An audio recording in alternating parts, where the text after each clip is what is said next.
வந்து வேற வழி இல்லாம நடந்திருக்கக்கூடிய மாற்றம். இது வந்து பெருந்தன்மையினால் விளைந்த விஷயம் அல்ல.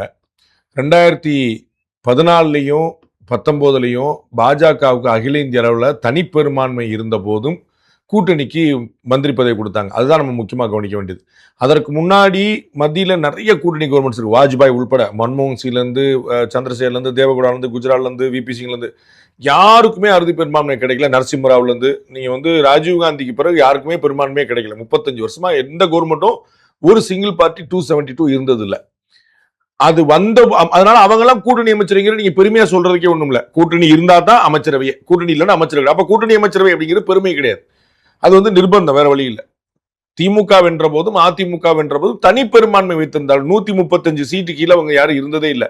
அதனால கூட்டணி அமைச்சருங்கிற பேச்சுக்கள்ல வந்தாவா வராட்டி போ அப்படிங்கிறது தான். இந்த முறையுமே பாத்தீங்கன்னா கூட்டணி அமைச்சரவை அமைந்திருப்பது நீங்க வந்து ராஜாஜிக்கு எப்படி நீங்க குறிப்பிட்டீங்களோ அது போல இங்க வந்து பாத்தீங்கன்னா அவர்கள் சேர்ந்தால்தான் 118ங்கிற நம்பரே.